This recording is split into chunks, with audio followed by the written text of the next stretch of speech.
Bloomberg Audio Studios.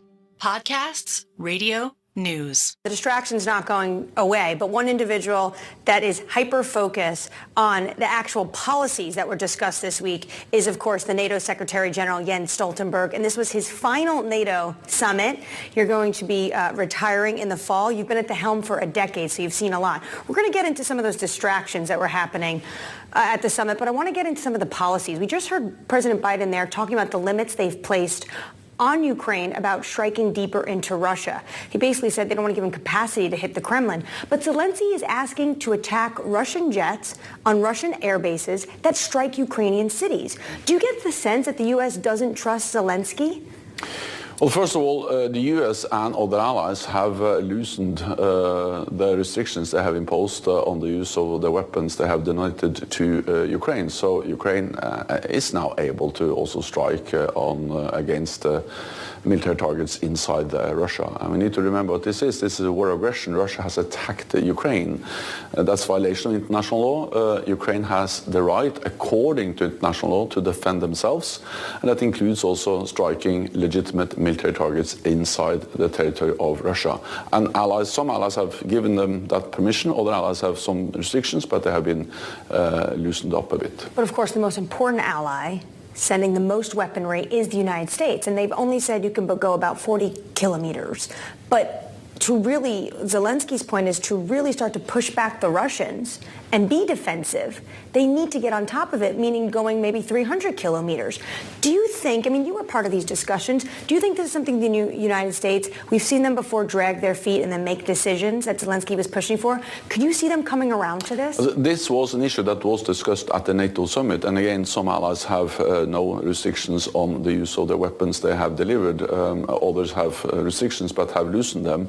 The US is, of course, important, but half of the military support to Ukraine comes from non-US allies, comes from Europe and Canada. So when it comes to Ukraine, the Europeans have really stepped up, and with the decision we made at the NATO summit to have a long-term pledge and to have a formula for burden sharing, we will ensure that also in the future European allies and Canada will provide half of the military support because they have half of the economic strength of the alliance. Ukraine didn't get the formal invitation they were hoping for. So they are still at the gates, knocking on the door, and they're not let into NATO just yet. While they do this, though, it unnerves Putin. Do you think they're, in a sense, almost the worst position, this security purgatory, because they're still stuck in the middle, because they're not yet an alliance, but even asking to be an alliance really underscores the issue that they're having with their neighbor next door? At this summit, allies were very clear that Ukraine will become a member. We also stated that this is a reversible path towards a membership, but actually as important, or perhaps even more important than the language in the statement we agreed, is that actually we took actions to move Ukraine closer to membership. We established a NATO command with 700 personnel to organize the provision of training and military support to Ukraine. We agreed this long-term pledge, and we stepped up the work to do what we call interoperability, to ensure that Ukrainian forces are fully interoperable with NATO forces.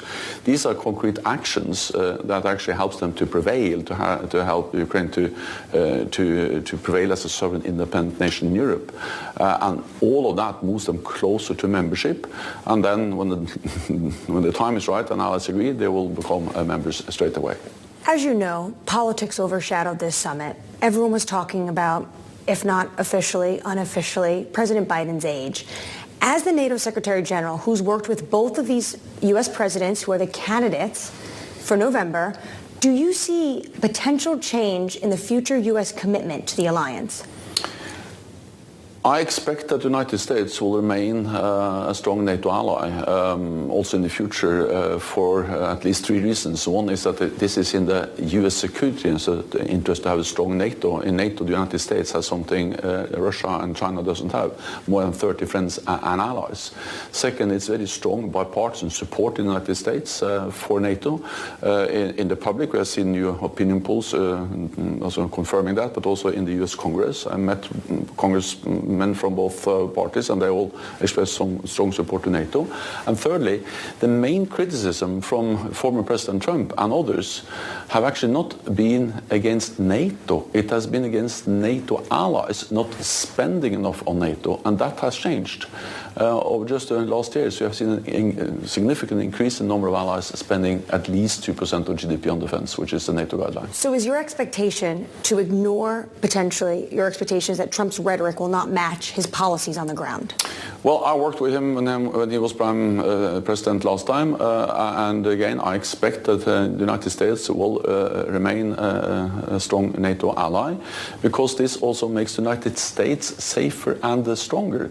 The United States is big, 25% of the world's GDP, but together with NATO allies, we are 50% of the world's GDP, twice as big, 50% of the world's military might, and this makes the United States stronger.